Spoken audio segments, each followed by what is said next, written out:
உலகத்தின் உயரிய அங்கீகாரத்தை பெற இருக்கிறது இந்த கைதான். அந்த மதில் சுவர் அமைக்கும் போது கற்களை எடுத்துட்டு போகும்போது விரல் அடிபட்டு காயம்பட்டும் போது அந்த விரல் வளைஞ்சிருக்கு. இன்னும் ஐயாவுக்கு விரல் வளைஞ்சுதான் இருக்குது. அதை சொல்றாரு, இப்படி காயம்பட்டு உரிய மருத்துவம் கிடைக்காமல் வளைந்த விரலை கொண்ட இந்த கைதான் இன்று உயரிய அங்கீகாரத்தை பெறப்போகிறது. உடன் நலிவுற்ற அந்திம காலத்தில் இருக்க தந்தையை சரியாக கவனிக்க முடியாமல், வேலையின் காரணமாக சரியாக கவனிக்க முடியாமல் கைவிட்ட கை இந்த கைதான். இந்த கைதான் உலகத்தின் மிக உயர்ந்த விருதை பெற இருக்கிறது என்று எழுதும்போது நீங்க கலங்காத மனிதன் எவரும் இருக்க முடியாது.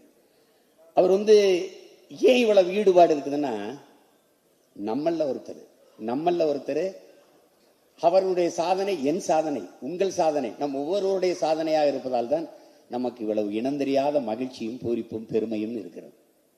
அப்படிப்பட்ட ஒரு பெருமகன். இங்கே எனக்கு மட்டும்தான் அந்த அனுபவம் இருக்குன்னு நினைச்சா, என்னுடைய தம்பி அண்ணாமலைக்கும் அது இருந்திருக்குது. நான் ஐயா கிட்ட மருத்துவம் பெற்றவர்கள் நானும் ஒருவன். இதான் எனக்கு கராத்தே பயிற்சி எடுக்கும்போது மூச்சை உள்ளடக்கி பயிற்சி எடுத்ததில் அந்த குடல் இறக்கம் வந்துடுச்சு. அதுக்காக கராத்தே பயிற்சி எடுத்தா குடல் இறக்கம் வந்துடும் நான் சொல்றேன்ட்டு நீங்க தப்பா எடுக்கக்கூடாது. எனக்கு அந்த சதை பகுதி மெல்லிதா இருந்ததுனால கிழிஞ்சிட்டு. அப்போ கூட்டங்களில் பேசும்போது இறங்கிக்கும் ரொம்ப கஷ்டப்படுவேன். அப்படி ஏற்றி நீடும்போது ரொம்ப கஷ்டப்படுவேன். அப்போ எல்லாரும் சொல்லி, தம்பிக்கு சொன்ன மாதிரி தான், அண்ணாமலைக்கு சொன்ன மாதிரி தான், எனக்கு கோயம்புத்தூரில் ஜெம் மருத்துவமனைக்கு போங்கன்னா ஐயா எனக்கு மருத்துவம் செஞ்சாங்க. அந்த நுண்தலை மூலமாக தான் எனக்கு.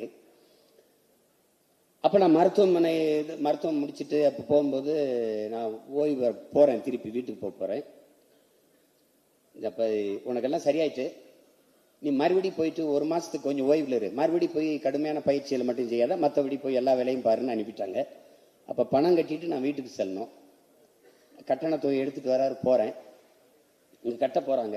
இல்லை ஐயா உங்களை கூப்பிடுறாங்க போங்கன்னு உள்ள போனோன்னா, நீங்கள் மருத்துவம் செய்கிறது உங்கள் அம்மாவுக்கு தெரிஞ்சிருச்சு. அதாவது அம்மா ஐயாவோட மனைவி ஜெயா அம்மாவுக்கு தெரிஞ்சிட்டு, அவன் ஒருத்தன் தான் இருக்கான், அவன்கிட்ட காசு வாங்கி அசிங்கப்படுத்தாம அனுப்பிவிடு அவனை.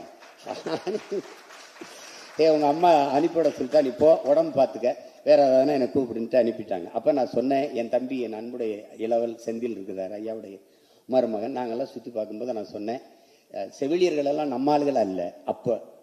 அப்போ இதெல்லாம் இன்னும் அவுட்டு ஆப்ரேஷன் தியேட்டர் அப்படி இருந்தது. அறுவை சிகிச்சைகம்னு இல்லை, உள்ளே வெளியே அப்படிலாம் இல்லை. அப்போ நான் சொன்னேன், இதெல்லாம் தமிழ்லையும் எழுதி ஆங்கிலத்திலும் இருக்கலாமே அப்படின்னு. திருப்பி நான் மருத்துவமனைக்கு போனேன். இங்கு பார்த்தாலும் நம்ம முகங்களா இருந்தது, நம்ம தங்கச்சிகளா இருந்தாங்க செவிலியர்கள். பிறகு உள்ளே வெளியே, அதுக்கப்புறம் இன் அவுட் இதெல்லாம் எழுதியிருந்தது. இந்த பையெல்லாம் சொல்லி நம்ம கேட்கணுமான்னு எங்க ஐயா நினைக்கல.